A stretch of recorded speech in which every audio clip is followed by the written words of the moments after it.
So I'm currently behind the wheel of the 2024 Toyota Tacoma Trailhunter, and I'm going to take some time to go through the interior of this thing. So starting as I normally do from left to right. Over on the left, you've got your window switches, you've got your door locks, you've got your rear mirror adjust toggle right here, you've got your door latch, you've got a nice grip right here for a grab handle. Features Trailhunter branding right here. I'll show it better when I get to the passenger door. You got a bunch of like tactical and off-road kind of cubby spots and your normal cup holder spots. There's a JBL surround sound audio system as well. I'll showcase it better when I get to the passenger door. Coming up top, you've got different lighting options for the dim level of the lights and the gauge cluster lights. You've got a button which releases the gas tank, automatic headlights, traction control off, your 120 volt plug, you turn that on. You've got a button for the rear bed. You've got 3 auxiliary buttons already kind of plugged in. You can also, if you want to put one in aftermarket as well. You've got a light for the rear light bar right here and fog lights to the right of that. Then you've got a full crisp clear digital display. So there's different options you can kind of cycle through on the display. So I had it on kind of showing the articulation, but now in miles per gallon, different gauges for the temperature of the vehicle, battery level, oil life. But as you can see right here, I kind of have the the articulation, the angle of the vehicle. You can cycle through all those different options. The tach is over on the left, speedometer on the right, as well as digitally in the center. If you're in different drive modes, the color scheme will change as well. So it's currently in normal. Sport kind of livens it up with a red color there. And then also you got normal, kind of grayed out, and then eco, kind of greenish hue. Moving back to the steering wheel, how is adjusting between the different gauge options up top is over on the left right here. You got a toggle between left and right. You can go up and down as well. You got a back button if you get messages, phone, talk options. You got volume control right here. Over on the right, you got your tuner button, different cruise control, lane assist options, mode as well. Give a better look at the steering wheel as it pull back from it. The engine start stop button is located right here. Then you have the full crisp clear navigation screen. So it's very large. I'm currently in Virginia for a event with this vehicle, but this is where I currently am. So navigation screen, you got whatever you're listening to. Currently nothing's connected. Phone option, should be no phones connected because I'm using it to record this. You got different vehicle options. So you have trip information. Currently, how fast I'm going. I drove it from another parking spot, so it hasn't had, that many miles per hour.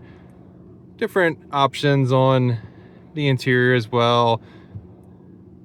General notifications, Wi-Fi, display, sound, media, navigation, voice search, vehicle customize. You can go in here and change things like your lighting settings, things like that. Dealer info security, software update, apps, you name it, you can change it.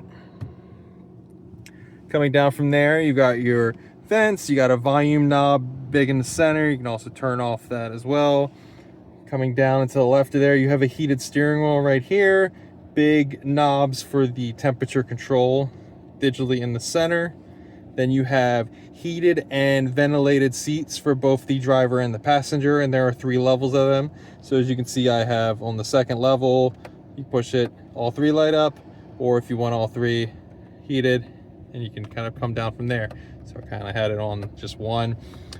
And like I said, it's for the passenger as well. You've got your hazard button. You've got different HVAC controls down low.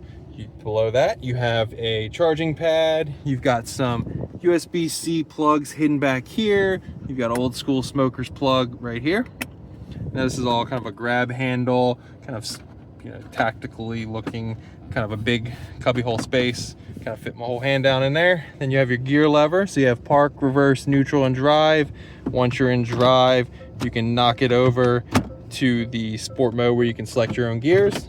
Put it back in park for safety. You have your parking brake latch right here. You got the hold button, which will hold you at a stoplight should you want to stretch out your right foot. You can put your foot on the brake, push this button, the vehicle will hold for you as if you were holding the brake. It's kind of overexposed, but this is the four-wheel drive system. I'm currently in 4 high, but I'm in 2 high. You have 4 high and 4 low. So going from 2 high to 4 high, you just switch it, push in on the left right here and turn a knob. But if you want to go to 4 low, if you do that without doing something, vehicle will yell at you. So go to 4 high and then go into neutral, and then you can go to 4 low, like in many vehicles in the market.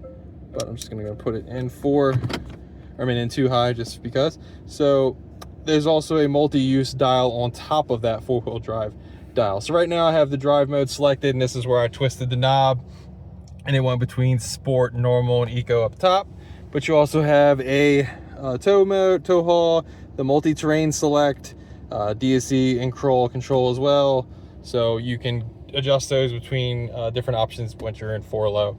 You have towing control as well. You have a camera view button, so pushing this showcases different views around the vehicle. You have a rear locker button as well, and a stabilizer disconnect right here. Coming back from there, you have 2 cup holders, currently holding a walkie-talkie and the key to the car and part of my gimbal, but 2 cup holders right here. You have nice armrest. Opening that up reveals a bunch of snacks, but putting them to the side for a second, you could probably fit 6 cans of Coke, maybe 8. Let's just say 6 cans of Coke standing tall right here. Then you have 2 cup holders behind that armrest.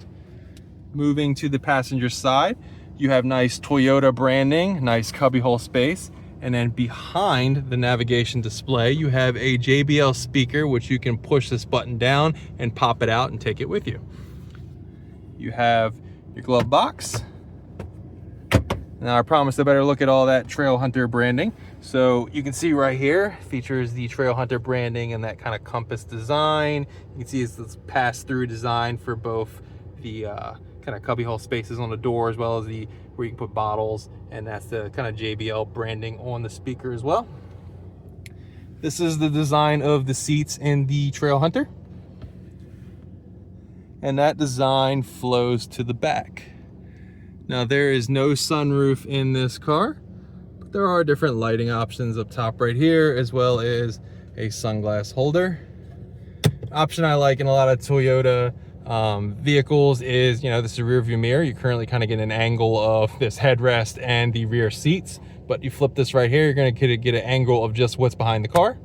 So currently in a parking lot, you probably saw a piece of a white TRD Pro kind of filtering out of the parking lot, but then just flick that down, you're seeing what's in the rear, flick it up, and you're just going to see what's behind you.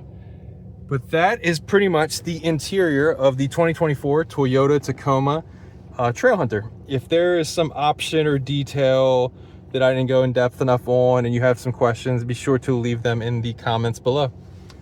Thanks for watching.